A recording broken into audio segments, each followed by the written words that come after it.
Alright, what's going on, guys? Welcome to Purgatory, and today we are back going over the patch notes for Drizzle Season 2023. I'm hoping for a lot. I haven't read them yet, but you're watching some gameplay while I read through these, so we're going to start off. Season catalog changes, added data for Drizzle Season 2023, which starts September 1st. This includes a new catalog, 2 new battle stages, 2 new weapons, 8 new sets of existing main weapons paired with different sub-weapon kits, a returning Salmon Run stage from the Splatoon 2 game, Salmon and Smokeyard, and 12 new table turf cards. Changes to gear, introduce adjust gear.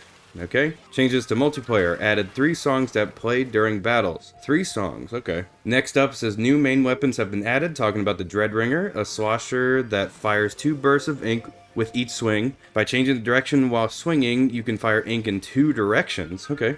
And then the heavy-headed Splatling, a Splatling that can fire at high speed. It has a longer charge time, but when fully charged, it fires faster than other Splatlings, which is really cool. And then it tells you about the kits and everything that we've already went over. If you want to go check this out, I'm even popping stuff on screen as we go, so you can pause the video whenever you want.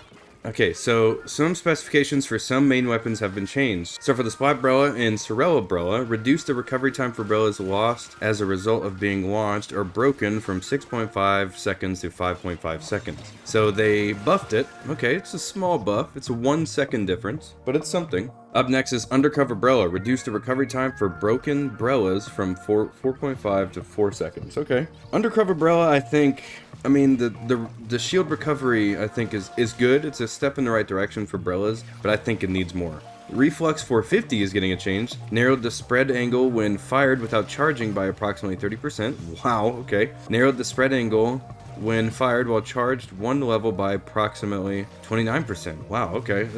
So they made it a bit more accurate. Narrowed the spread angle. Yeah, it seems like they made it more accurate. And that is it for the main weapon changes. On to the special weapon changes. The Killer Whale 5.1. If there's no target it can lock onto in the area of effect, it will now lock onto the target last in the area of effect. Okay. Added the display indicator and sound effect to clarify the locked on target when the lasers are fired. Okay.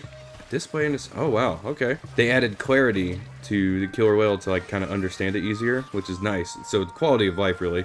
And it seems like it got a bit of a buff. Zipcaster, now possible to attach closer to the ground than before. Increase the damage dealt by explosion from colliding with the ground. The radius of that explosion is increased by approximately 50%. So you're gonna be inking a lot of turf if you land on the ground with it. Wow. Alright, and then lastly is Tacticooler. Extended the cooldown time for the special gauge after placing a Tacticooler from 7.5 seconds to 10 seconds. Okay. Wow, alright. So it got a bit of a nerf. A cooldown nerf, to be specific. Oh, and they actually changed some gear abilities. Alright. So it looks like Tenacity. Increase the speed at which the special gauge fills while the conditions are met. Oh, wow. Okay. And then the Last Ditch Effort. Reduce the maximum amount of effect for the ability increased while the conditions are met from equivalent of 2.4 primary abilities to 1.8 primary abilities. Secondary abilities are... Alright, so it got a bit of a buff, it seems. Reduce the max... Yeah, so it seems like it got buffed. Points required for some special weapons have been changed. NZAP 85. Oh wow, NZAP 85 got nerfed. It's now 190 instead of 180. And then the Splattershot Nova, the Anarchy Splattershot Nova got nerfed from 200 to 210. Wow, okay, I didn't even think this weapon would see a nerf, but here we are. After that, it says when X power, challenge power, anarchy power, Splatfest power calculations are complete, if the results exceed the maximum value for the initial calculated results value, a small amount of excess value will be added to the calculated results. Okay. And then made it so that in challenges where rankings are sometimes announced, such as monthly challenges or new season challenges, battles will not end as no contest when a player disconnects immediately after the start of the battle when either team is comprised of a group of 4 members. This changes to prevent wasting challenge time with no contest battles to the other team disconnecting. Okay, interesting. Alright, so it seems like that's it for multiplayer. Let's go on to changes to Salmon Run. Added a new weapon, the Grizzco Dualies. They actually confirmed it. It's the Grizzco Dualies. Awesome, we'll be playing that in the big run, I assume. Made it so that different Grizzco weapons appear even within the same shift when a green question mark is shown on the weapon. Added items that can be exchanged for fist scales, so they added new stuff like new outfits. Okay, and then changes to Splatfest made it possible to select different stages even during the same time period. Oh, with Splatfest battle open to Splatfest. Okay, so added a song that will play during Splatfest battles. Okay, made it so that the song playing in the lobby will change a certain amount of time after the Splatfest ends. Okay. That song will play in the Splashville and Minneapolis common areas as well as the lobby from the end of the Splatfest until the Splatfest results are announced. Okay. Added badges you can get based on the number of 10x battles you participate in or win during the Splatfest. Okay. Alright, changes to Table Turf Battle. Made it possible to sort cards by rarity. Change the default sorting for edit deck and test placement to sort by spaces. Okay, wow. Alright, now lastly, let's see. So, changes to the lobby. Made it so that you will receive a notification when a friend uploads a battle replay. Wow, by opening the notification you can download the battle replay without entering a code. These notifications will only be sent to friends. Okay. Made it so that friends and players in the same pool will be notified when you get a rare prize. Saw that on Twitter. Made it possible to use the shell out machine while in a private battle room as long as you have not yet divided into teams. Okay, wow. I keep saying wow, but it's just like, okay, these are nice.